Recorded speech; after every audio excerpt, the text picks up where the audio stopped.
मेरे प्यारे बच्चों, विद्युत आवेश और क्षेत्र से संबंधित बहुत सारे प्रश्न यहाँ पर सॉल्व किए जा रहे हैं, जिसे आप पढ़कर समझकर आप एग्जाम के लिए बेहतर तैयारी कर सकते हैं और 2022 के एग्जाम में फिजिक्स में आप अच्छे नंबर ला सकते हैं।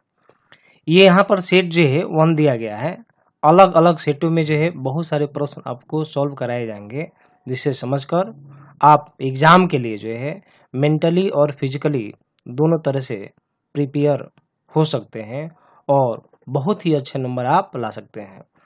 तो देखिए यहाँ पर पहला प्रश्न है, आप देख रहे हैं यहाँ पर, यदि किसी उदासीन धातु के प्लेट से 10 के पावर 19 इलेक्ट्रॉन निकाल दिए जाते हैं या निकल जाते हैं तो उस पर आवेश का मान क्या होगा। बच्चों, कोई भी ऑब्जेक्टिव प्रश्न आप सॉल्व कीजिए तो आप ऐसा मत कीजिए कि केवल आंसर याद कीजिए, ऐसा मत कीजिए। क्वेश्चन को देखिए फिजिक्स में वह क्या पूछा जा रहा है और वह किस कॉन्सेप्ट पर आधारित है। तो आपको किस पर काम करना है, तो आपको कॉन्सेप्ट के बेसिस पर काम करना है, क्वेश्चन को सॉल्व करना है। और आप यह भी चेक कर लीजिए ऑब्जेक्टिव क्वेश्चन बनाते समय कि एक तो आंसर सही होता ही है, बाकी आंसर क्यों नहीं होगा उस पर भी आप विचार विमर्श करेंगे तो आप एक प्रश्न नहीं ऑब्जेक्टिव के 4 प्रश्नों को आप सॉल्व कर रहे हैं। इस तरह से फिजिक्स में आपकी पकड़ मजबूत होगी और आपका कॉन्सेप्ट बहुत ही बेहतर होगा। तो जब आपको इस तरह के प्रश्न दिए जाते हैं या आपके सामने आते हैं तो आपको ध्यान में आना चाहिए कि यह प्रश्न किस पर आधारित है, यानी कि यह यहाँ पर ये हम लोग ऐसा फॉर्मूला पढ़े हैं जिस पर ये क्वेश्चन सॉल्व हो सकता है। तो आप जानते हैं आवेश का क्वांटमीकरण का सिद्धांत, यहाँ लिख सकते हैं हम लोग आवेश का क्वांटमीकरण का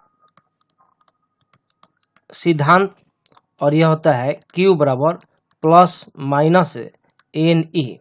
ये हम लोग फॉर्मूला अध्याय पहले में हम लोग पढ़े हैं और इसमें प्रश्न में दिया गया 10 के पावर 19 इलेक्ट्रॉन निकाल दिए जाते हैं। जैसे मान लीजिए कि बच्चों ये कोई बॉडी है और यहाँ से जब इलेक्ट्रॉन निकलेगा तो इस बॉडी पर इलेक्ट्रॉन का कमी होगा। जब इलेक्ट्रॉन निकलेगा तो बॉडी पर इलेक्ट्रॉन का कमी होगा। जब कमी होगा तो बॉडी पर जो है धन आवेश आएगा, यानी कि वस्तु पर धन आवेश आएगा। और कोई बॉडी है, अगर इस पर इलेक्ट्रॉन आती है, इस पर इलेक्ट्रॉन आएगा तो इस बॉडी पर जो है ऋण आवेशित हो जाएगा, ये इस बॉडी पर ऋण आवेश आ जाएगा। इस तरह से यहाँ पर 10 के पावर 19 इलेक्ट्रॉन निकलते हैं। जब निकलेगा तब बॉडी जो है धनावेशित हो जाएगा। इस तरह से हम लोग यहाँ फर्दर फॉर्मूला आप लिख पाएंगे Q बराबर NE। आप प्लस दे भी सकते हैं और नहीं भी दे सकते हैं, नहीं है तभी इसके आगे प्लस है। और पूछा जा रहा है कि आवेश का मान क्या हो जाएगा। तो यहाँ पर N नंबर दिया गया है, कितना इलेक्ट्रॉन दिया गया है, तो 10 के पावर 19 इलेक्ट्रॉन। तो यहाँ हम लोग N बराबर लिख सकते हैं 10 के पावर 19 इलेक्ट्रॉन। और इस तरह से हम लोग यहाँ पर लिख पाएंगे Q बराबर, ये वैल्यू पुट करेंगे तो 10 के पावर 19 इलेक्ट्रॉन इंटू ये E का वैल्यू, इलेक्ट्रॉन पर हम लोग वैल्यू पुट करेंगे यहाँ पर 1.6 इंटू 10 के पावर -19 कूलम। तो इस तरह से ये आपका पॉजिटिव में है और ये नेगेटिव में है, तो कैंसिल हो जाएगा दोनों। तो चार्ज का जो वैल्यू हो जाएगा 1.6 कूलम हम लोग का आएगा। इस तरह से राइट आंसर हो जाएगा बी। देखिए बच्चों, यहाँ दूसरा प्रश्न दिया गया है, यदि दो बिंदु आवेशों को दोगुना कर दिया जाता है तो मान लीजिए कि ये जो है आपका पहला बिंदु आवेश Q1 है और दूसरा बिंदु आवेश Q2 है और इनके बीच की दूरी को हम लोग मान लेते हैं आधा। दोगुना कर दिया जाता है और बीच की दूरी को आधी कर दी जाती है, तो बल कितना गुना हो जाएगा। तो ये Q1 आवेश है और ये Q2 आवेश है, बीच की दूरी R है, तो हम लोग बल F1 अगर मान लेते हैं तो हम लोग यहाँ पर लिख पाएंगे 1/4 pi epsilon not Q1 Q2 upon R²। दोनों आवेश को हम लोग यहाँ पर धनात्मक मान लिए हैं, तो यहाँ पर हम लोग इस तरह से फॉर्मूला लिख सकते हैं। अब ये आवेशों को दोगुना कर दी जाती है, इसको मान लीजिए आप इक्वेशन फर्स्ट। अब आवेश को हम लोग दोगुना कर देते हैं, तो ये हम लोग बिंदु आवेश ले लिए और ये हो जाएगा 2Q1 और दूसरा आवेश ले लेंगे 2Q2। अब दोगुना हो गया अब यहाँ पर आप देखिए बीच की दूरी को जो है आधी कर दी जाती है, तो यह बीच की दूरी हो जाएगी r/2। तो बल का मान भी बदल जाएगा। तो हम लोग यहाँ पर अब फॉर्मूला लिखेंगे F2, तो आप फॉर्मूला लिख पाएंगे 1/4πε0 और ये 2q1 और यहाँ लिख पाएंगे हम लोग 2q2 अपॉन r/2 का होल स्क्वायर। तो यहाँ पर हम लिख पाते हैं F2 इक्वल टू 1/4πε0 और ये 2 और 2 को मल्टीप्लाई करेंगे, हम लोग गुना करेंगे, तो आप लिख पाएंगे 4q1 q2 अपॉन इसका स्क्वायर कीजिएगा आप, तो r² अपॉन 4, ये 4 ऊपर चला जाएगा, तो आप लिख पाएंगे F2 equal to 1/4πε0 4q1 q2 upon r², यह 4 ऊपर चला जाएगा, तो आप लिख सकते हैं 4। इस तरह से F2 इक्वल टू 1/4πε0 4 इंटू 4 यानी कि 16 हो जाएगा, और लिख पाएंगे q1 q2 अपॉन r²। इस 16 को आप बाहर भी लिख सकते हैं और यहाँ लिख सकते हैं F2 इक्वल टू 16 इंटू 16 गुना 1/4πε0 q1 q2 बाई r², ये हो जाएगा r²। तो बच्चों आप समीकरण 1 से आप देखिएगा तो आप पाएंगे, हम लोग लिखते हैं समीकरण 1 से, तो आप पाइएगा कि ये जो मान इतना लिखा हुआ है, देख रहे हैं ये जो इतना मान लिखा हुआ है ये F1 के बराबर है, देख रहे हैं ये सेम है हम लोग का। तो इस तरह से इतने की जगह हम लोग लिख सकते हैं F1, तो हम लोग लिख पाएंगे F2 इक्वल टू 16, ये हो जाएगा F2 F1। इस तरह से अब बल का मान जो है पहले की अपेक्षा कितना गुना बढ़ जाएगा, तो 16 गुना बढ़ जाएगा। तो इस तरह के क्वेश्चन को हम लोग जो है 2 स्टेप में बनाते हैं, ये पहला स्टेप हो जाएगा और ये दूसरा स्टेप हो जाएगा। बच्चों देखिए प्रश्न अगला दिया हुआ है, एक बेलनाकार चालक है, उसको किसी धनावेशित चालक के नजदीक रखा जाता है, तो उस बेलनाकार चालक पर प्राप्त नेट आवेश क्या होगा। मान लीजिए कि बच्चों ये कोई धनावेशित चालक है, इस पर बहुत सारा प्लस चार्ज दिया हुआ है, इस पर ये धनावेशित है, और इसके बगल में ही कोई बेलनाकार हम लोग एक चालक लिए हैं, ये बेलनाकार चालक है। तो जब हम लोग बेलनाकार चालक को इसे धनावेशित चालक के नजदीक रखेंगे तो प्रेरण द्वारा आवेशन हो जाएगा, और ये जो धनावेशित आवेश है यह जो है इस बेलन पर के आवेश को अपने तरफ अट्रैक्ट करेगा, आकर्षित करेगा, और आकर्षण के दौरान जो है इलेक्ट्रॉन जो है इस बेलनाकार सतह पर से जो है एक सिरे से इलेक्ट्रॉन दूसरे सिरे पर आ जाएगा। केवल इलेक्ट्रॉन आएगा, प्रोटॉन काफी मजबूती से नाभिक से बंधे होते हैं, इसलिए केवल इलेक्ट्रॉन जो है एक सिरे से दूसरे सिरे की तरफ आ जाएगा, यानी कि जिधर पॉजिटिव चार्ज होगा उस तरफ नेगेटिव चार्ज आ जाएगा। चूंकि इलेक्ट्रॉन आ रहा है इसलिए इस सिरे पर इलेक्ट्रॉन की अधिकता हो जाती है, और जहां पर इलेक्ट्रॉन का अधिकता होगा उस पर ऋण आवेश आ जाते हैं, और ये इलेक्ट्रॉन जहां से भी आएगा वहां पर इलेक्ट्रॉन का कमी हो जाता है, इसलिए वहां पर धन आवेश आ जाता है। तो यहाँ पर धन आवेश आ गया। अब हमें इस चालक से कोई मतलब नहीं है, क्वेश्चन में पूछा गया है बेलनाकार चालक पर प्राप्त नेट आवेश। नेट का मतलब हो गया कि इस चालक पर जो है अब कुल आवेश कितना है। तो बच्चों जितना ऋणात्मक आवेश होगा उतना ही धनात्मक आवेश होगा, इसलिए नेट आवेश का जो मान हो जाएगा वह 0 हो जाएगा। क्योंकि मान लीजिए पॉजिटिव आवेश प्लस क्यू है, तो ये जो टोटल जो नेगेटिव आवेश हो जाएगा माइनस क्यू, इसलिए क्यू नेट बराबर लिखेंगे प्लस क्यू नहीं और फिर प्लस माइनस क्यू, तो आप लिख पाएंगे plus Q plus minus minus हो जाएगा माइनस क्यू, तो ये हो जाएगा 0। अतः नेट आवेश जो है इस बेलनाकार चालक पर जो है क्या हो जाएगा, 0 हो जाएगा। अगला प्रश्न है बच्चों, देखिए प्रश्न को ध्यान से पढ़िए। 3 आवेश है, पहला 4q आवेश है, यह 4q आवेश है, दूसरा q आवेश और तीसरा q आवेश, ये स्मॉल q है, ये कैपिटल q है, और यह तीनों आवेश जो है एक्स अक्ष पर स्थित है और ये पोजीशन दिया हुआ है, उसकी स्थिति दी गई है एक्स बराबर 0। तो ये पहले वाले आवेश को यानी कि 4q आवेश को हम लोग यहाँ पर ओरिजिन पर दिखा दिए हैं, उत्पत्ति पर दिखा दिए हैं। और दूसरा जो आवेश है यानी कि ये जो q आवेश है ये l/2, तो हम लोग l/2 दूरी पर दिखा दिए हैं। और तीसरे आवेश को हम लोग l दूरी पर दिखा दिए हैं, जैसा कि प्रश्न बोला जा रहा है। तो पूछा जा रहा है कि इस q का मान क्या होगा, स्मॉल q का मान क्या होगा, जिससे कि q आवेश पर जो बल का मान लगे वह क्या हो, 0 हो। तो जब हम लोग इस तरह के प्रश्न आएगा तो आपको क्या देना है, ध्यान देना है कि किस पर जो है बल का मान 0 है, किस आवेश पर बल का मान 0 है। तो q आवेश का बात किया जा रहा है, कैपिटल q आवेश का। तो आप क्या कीजिएगा, इस आवेश का इस पर बल और इस आवेश का इस पर बल हम लोग निकालेंगे। तो इस पर इसका निकालेंगे तो आप मान लीजिए F1 बल होगा और इस पर दोनों के बीच बल लगाइएगा तो ये क्या हो जाएगा, F2 बल। और इस तरह से इस पर जो कुल बल हो वह क्या होना चाहिए, 0 होना चाहिए, यानी कि F1 प्लस F2 का मान 0 होना चाहिए। तो हम लोग यहाँ पर लिख सकते हैं F1 बराबर किसके किसके बीच, 4q और q के बीच। तो यहाँ पर आप लिख पाएंगे 1/4πε0 4q इंटू q बाई बीच की दूरी, तो यहाँ से यहाँ तक का बीच का दूरी हो जाएगा, ये हो जाएगा l दूरी हो जाएगा। तो हम लोग यहाँ लिख सकते हैं l का स्क्वायर। तो आप इसको इस तरह से लिख सकते हैं 1/4πε0 4q square by l square हो जाएगा। इसको मान लीजिए इक्वेशन फर्स्ट।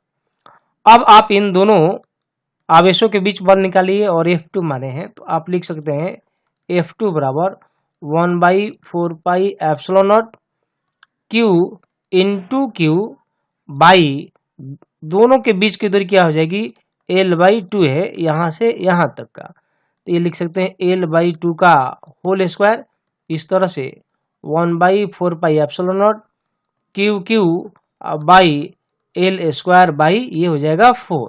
ये हो जाएगा इक्वेशन 2। अब देखिए हम लोग क्या करेंगे, इन दोनों बलों का योग जो है 0 होना चाहिए।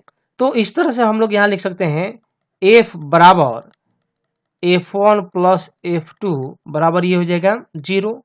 तो दोनों को हम लोग 0 करेंगे तो यहाँ लिख सकते हैं 1/4πε0 4q square by l square और प्लस 1/4πε0 और ये हो जाएगा q और ये l स्क्वायर यहाँ दे देंगे और ये 4 चला जाएगा ऊपर और ये हो जाएगा 0। आप इसको इधर ला देंगे हम लोग तो लिख पाएंगे यहाँ पर 1/4πε0 4q square by l square और इधर हो जाएगा माइनस, अब ये चला गया इधर 1/4πε0 q बाई l स्क्वायर और ये हो जाएगा 4। अब देखिए हम लोग जो है यहाँ पर लिख सकते हैं, अब ये 1/4πε0 ये कैंसिल हो जाएगा और एक q से यहाँ पर एक q हो जाएगा और एक q कैंसिल हो जाएगा, l स्क्वायर से l स्क्वायर कैंसिल हो जाएगा। इस तरह से 4 से 4 भी कैंसिल हो जाएगा। तो यहाँ पर हम लोग लिख पाएंगे q बराबर इधर केवल q रह गया और इधर हो जाएगा माइनस और ये माइनस q, यहाँ लिख सकते हैं माइनस q। इसलिए हम लोग को q का मान निकालना है तो माइनस से इधर भी मल्टीप्लाई करते हैं और इधर भी करते हैं। तो हम लोग यहाँ पर लिख पाएंगे ये माइनस इधर चला जाएगा, ये माइनस माइनस प्लस, यानी कि स्मॉल q बराबर हो जाएगा माइनस q और ये हो जाएगा आंसर। बच्चों अगला प्रश्न है, ड्यूट्रॉन और अल्फा कण हवा में एक दूसरे से 1 एंगस्ट्रॉम की दूरी पर स्थित है, तो ड्यूट्रॉन के कारण अल्फा कण पर आरोपित विद्युत क्षेत्र का परिमाण निकालना है। अब इस तरह के प्रश्न जब बच्चे देखते हैं तो उनके मन में ये ख्याल आता है कि दो आवेश दिया गया है, ड्यूट्रॉन और अल्फा कण, और जब विद्युत क्षेत्र के लिए हम लोग जो है आप फॉर्मूला जानते हैं, E बराबर फॉर्मूला होता है 1/4πε0 q बाई r स्क्वायर। तो दो आवेश को देखकर बच्चे कंफ्यूज हो जाते हैं कि ये कौन सा आवेश यहाँ पर रखा जाए, ड्यूट्रॉन वाला रखा जाए या अल्फा कण वाला। तो आपको ध्यान से प्रश्न को पढ़ना है कि प्रश्न में क्या पूछा जा रहा है। तो आप देखिएगा कि पाया गया है यहाँ पर प्रश्न में लिखा गया है ड्यूट्रॉन के कारण निकालना है, समझे? किसके कारण? ड्यूट्रॉन के कारण। दो आवेश भले दिया हुआ है लेकिन पूछा जा रहा है ड्यूट्रॉन के कारण जो है अल्फा कण पर आरोपित विद्युत क्षेत्र। इस तरह से जो आवेश यहाँ पर लेंगे यानी कि जो Q का मान हो जाएगा किसके लिए हो जाएगा? ड्यूट्रॉन के लिए। और ड्यूट्रॉन पर जो आवेश का मान होता है वह होता है +E। और अल्फा कण पर जो आवेश का मान होता है तो अल्फा कण पर जो है आवेश के लिए मान होता है +2E। तो हमको अल्फा कण से नहीं मतलब है, हम लोग को ड्यूट्रॉन से मतलब है। इस तरह से आवेश का मान हो जाएगा +E बोलने का मतलब है 1.6 इंटू 10⁻⁻19 कूलम, 1.6 गुना 10⁻⁻19 कूलम। और ये जो R होगा यह R का मान हो जाएगा 1 एंगस्ट्रॉम। तो एंगस्ट्रॉम का जो मतलब होता है वह होता है 10⁻10 मीटर। तो इस तरह से आपको दूरी प्राप्त हो गई। एक है तो एक यहाँ में लिख सकते हैं और 1 गुना 10⁻10 भी लिख सकते हैं, या यहाँ पर जैसे कि 1 एंगस्ट्रॉम लिखा हुआ है तो आप लिख सकते हैं 1 गुना 10⁻10 एंगस्ट्रॉम। तो ये मान हम लोग रखते हैं, आप इसका मान जानते ही हैं, ये 9 गुना 10⁻9 होता है। इस तरह से जब हम लोग क्वेश्चन को यहाँ पर सॉल्व करेंगे, वैल्यू रखेंगे, तो यहाँ पर रख पाएंगे 9 गुना 10⁻9 और ये चार्ज का जो मान है ये रखेंगे यहाँ पर 1.6 गुने 10⁻19 और ये हो जाएगा। आपको दूरी का स्क्वायर करना है, यहाँ पर देख रहे हैं तो 1 गुना 10⁻10 और ये जगह होल स्क्वायर। और ई का जो मात्रक होता है न्यूटन पर कूलम होता है, तो ये दे दिए न्यूटन पर कूलम। आप यहाँ सब पर भी जो है आप मात्रक लिखेंगे और सब कैंसिल आउट कराएंगे, कैलकुलेट करेंगे तो आपको न्यूटन पर कूलम ही आएगा। तो इस तरह से आप इसका स्क्वायर करेंगे तो आप लिख पाएंगे 9 गुना 10⁻9 और 1.6 गुना 10⁻19 और नीचे में ये स्क्वायर कीजिएगा आप तो एक का स्क्वायर तो एक ही रह जाएगा, तो 1 गुना और इसका स्क्वायर कीजिएगा तो 10⁻20 हो जाएगा। इस तरह से E बराबर हम लोग यहाँ पर आगे चल के लिख पाएंगे, तो ये हो जाएगा E बराबर, तो आप यहाँ पर देखिए 9 और इसको आप मल्टीप्लाई करें 16 गुना 9 तो हो जाएगा 144 हो जाएगा। और एक अंक के बाद आप दशमलव दे दिए, यहाँ दशमलव दे दिए और गुना। आप यहाँ पर देखिए इसको, ये हम लोग का 10⁻9 है, ये 10⁻−19 है, तो ये हो जाएगा 10⁻−10 हो जाएगा और ये ऊपर जाएगा तो पॉजिटिव हो जाएगा, तो आप लिख सकते हैं 10 के पावर ये हो जाएगा 20 और ये मात्रक लिख सकते हैं न्यूटन पर कूलम। मात्रक आप यहाँ भी लिखिएगा और ई बराबर यहाँ पे लिख पाएंगे 14.4 गुना 10⁻10 न्यूटन पर कूलम। एक अंक के बाद दशमलव लगाया जाता है साइंटिफिक नोटेशन में लिखने के लिए, वैज्ञानिक संकेतन में लिखने के लिए। इस तरह से 10 से भाग करेंगे और 10 से गुना करेंगे, तो 10 से भाग कर दिए और यहाँ पर 10 से हम लोग गुना कर दिए, तो ई बराबर हम लोग लिख पाएंगे 1.44 और गुना ये भाग दे दिए हम लोग और 10 गुने 10⁻10 यानी कि 10⁻11 न्यूटन पर कूलम। तो आप पाइएगा कि राइट ऑप्शन जो है यह हो जाएगा। इस तरह से विद्युत क्षेत्र का परिमाण प्राप्त कर लिए इतना होगा, जो किस पर आरोपित हो रहा है, तो अल्फा कण पर आरोपित हो रहा है। देखिए यहाँ पर अगला प्रश्न दिया हुआ है, गॉस का प्रमेय मान्य है किसी भी बंद सतह के लिए, केवल नियमित बंद सतह के लिए, किसी भी खुले सतह के लिए, किसी भी अनियमित खुले सतह के लिए। तो बच्चों गॉस का जो प्रमेय है वह किसी भी बंद सतह के लिए मान्य होता है, यानी कि राइट आंसर हो जाएगा ये हो जाएगा, चाहे सतह नियमित हो चाहे सतह अनियमित हो, लेकिन सतह बंद होना चाहिए। इस तरह से गॉस का प्रमेय जो है किसी भी बंद सतह के लिए मान्य होता है। बच्चों आइए अगले प्रश्न की तरफ, और ये दिया गया है प्रश्न, निम्न में से कौन सा क्रम सही है?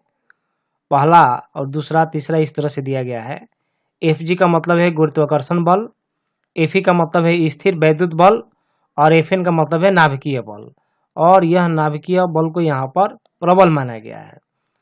तो नेचर में, प्रकृति में जो है 4 तरह के बल होते हैं, गुरुत्वाकर्षण बल, स्थिर वैद्युत बल, कमजोर नाभिकीय बल और प्रबल नाभिकीय बल, जिसमें से जो गुरुत्वाकर्षण बल है ये सबसे कमजोर बल है। प्रकृति में पाए जाने वाला ये जो है, जो नेचुरल जिस फोर्स की बात करते हैं, तो प्रकृति में ये जो बल प्रदत्त है प्रकृति द्वारा, उसमें से गुरुत्वाकर्षण बल सबसे कमजोर बल होता है, जबकि जो प्रबल नाभिकीय बल है यह सबसे अधिक शक्तिशाली बल होता है। इस तरह से सबसे कमजोर बल यानी कि गुरुत्वाकर्षण बल है, तो हम लोग ध्यान देंगे ये ऑप्शन हम लोग का राइट होगा। और सबसे मजबूत बल कौन हो जाएगा, ये नाभिकीय बल, प्रबल नाभिकीय बल। इस तरह से स्थिर वैद्युत बल जो है गुरुत्वाकर्षण बल से कई गुना ज्यादा शक्तिशाली है, और प्रबल नाभिकीय बल जो है स्थिर वैद्युत बल से कई गुना शक्तिशाली है। इस तरह से राइट ऑप्शन जो है यहाँ पर डी हो जाएगा। बच्चों अगला प्रश्न है यहाँ पर, कूलाम बल न्यूटन के गति के किस नियम का पालन करता है? पहला नियम, दूसरा नियम, तीसरा नियम या कोई नहीं? तो इस प्रश्न को सॉल्व करने के लिए हम लोग पहले मान लेते हैं दो आवेश। मान लीजिए ये पहला आवेश Q1 है और एक दूसरा आवेश है Q2 है, और दोनों के बीच की दूरी R है, और दोनों आवेश को हम लोग धनात्मक माने हैं। तो यह जो आवेश है Q1 आवेश, यह Q1 आवेश Q2 पर जितना बल लगेगा, Q2 आवेश जो है Q1 पर भी उतना ही बल लगेगा। तो जब Q1 Q2 पर बल लगाएगा तो हम लोग उसको दिखाते हैं F21, और ये हो जाता है फोर्स इधर और डायरेक्शन हो जाएगा इधर। इसका मतलब हुआ F21 का मतलब हो गया कि Q2 आवेश पर बल लग रहा है, किसके कारण? Q1 के कारण। उसी तरह से Q2 भी किस पर लगेगा? Q1 पर। तो आप लिख पाएंगे F12, और इसका डायरेक्शन हो जाएगा इधर। यानी कि F12 का मतलब हो गया कि Q1 आवेश पर बल लग रहा है, किसके कारण? Q2 के कारण। इस तरह से ये हो जाएगा F12, इधर हो जाएगा F21। आप जब दोनों बलों को आप देखेंगे तो आप पाइएगा कि ये F12 जो है और यह F21 जो है, दोनों परिमाण में बराबर होता है। परिमाण में बराबर होता है, लेकिन दिशा दोनों का एक दूसरे के विपरीत होता है। क्योंकि जो फॉर्मूला हम लोग लिखेंगे यहाँ पर F21 के लिए चाहे F12 के लिए, तो दोनों में यह दोनों आवेश शामिल होगा और दूरी भी शामिल होगा, तो परिमाण बराबर हो जाएगा, लेकिन दिशा दोनों का एक दूसरे के विपरीत है। तो हम लोग लिख पाते हैं F12 बराबर माइनस F21। ये जो बराबर है, ये बराबर बतला रहा है कि दोनों बलों का परिमाण बराबर है, और ये जो माइनस बतला रहा है, यह माइनस बतलाता है कि दोनों बलों की जो दिशा है एक दूसरे के विपरीत है। इस तरह से गति के नियम में आप जानते हैं प्रत्येक क्रिया के बराबर विपरीत प्रतिक्रिया होती है। तो बराबर और विपरीत का बात होता है, तो बराबर हो गया और विपरीत दिखाने के लिए हम माइनस लगाए हैं। इस तरह से यहाँ पर राइट आंसर क्या हो जाएगा? सी, यानी कि गति का तृतीय नियम तीसरे नियम का पालन करता है। ये अगला प्रश्न दिया गया है, कूलाम बल एक प्रकार का बल है, तो कूलाम बल किस तरह का बल है? ऑप्शन दिया गया है केंद्रीय बल, संरक्षी बल, केंद्रीय और संरक्षी दोनों बल है, और चौथा ऑप्शन है कोई नहीं। तो बच्चों जैसे मान लीजिए आप यह आवेश Q1 लिए और दूसरा आवेश Q2 लिए और बीच की दूरी R, यह जो दूरी ली जाती है तो आवेश के केंद्र से केंद्र की दूरी ली जाती है। तो केंद्र से केंद्र यह जो दूरी ली गई है, इसलिए यह एक प्रकार का केंद्रीय बल है। और साथ ही साथ यह जो स्थिर वैद्युत बल है बच्चों, तो इस स्थिर वैद्युत बल के द्वारा जो किया गया कार्य है वह ऊर्जा के रूप में संरक्षित हो पाता है। तो ये जो कार्य ऊर्जा के रूप में संरक्षित हुआ, तो बल कार्य जो है इसी बल के द्वारा होता है, और यह कार्य जो है स्थिर वैद्युत बल के द्वारा हुआ, यानी कि वह एक कूलाम बल है। इसलिए कूलाम बल जो है एक संरक्षी बल भी है। तो हम लोग बोल सकते हैं कूलाम बल केंद्रीय बल भी है और संरक्षी बल भी है। इसलिए राइट ऑप्शन हो जाएगा केंद्रीय बल और संरक्षी बल दोनों। आइए बच्चों, ये अगला प्रश्न है, मिलान करना है, और ये कॉलम फर्स्ट है और इधर कॉलम सेकंड है। इधर विभिन्न तरह के माध्यम दी गई है और इधर आपेक्षिक परावैद्युकता दिया गया है, उसका मान दिया गया है। तो देखिए बच्चों, धातु के लिए जो है आपेक्षिक परावैद्युकता का जो मान होता है वह क्या होता है? इन्फिनिटी होता है। किसके लिए? धातु के लिए। और पानी के लिए जो है अपेक्षिक परावैद्युता का मान जो है क्या होता है? 80 होता है। आपको याद रखना है ये सब मान। और तीसरी चीज, निर्वात के लिए जो है अपेक्षिक परावैद्युता का मान जो है 1 होता है। और हवा के लिए जो है अपेक्षिक परावैद्युता का जो मान होता है हवा के लिए वह होता है 1.00054। हम लोग इसको लगभग 1 मान लेते हैं, लेकिन जब हवा और निर्वात दोनों साथ में दिया गया हो तो आपको बात ध्यान में रखनी है, हवा का थोड़ा सा जो है निर्वात की अपेक्षा ज्यादा होता है और वह मान यह होता है।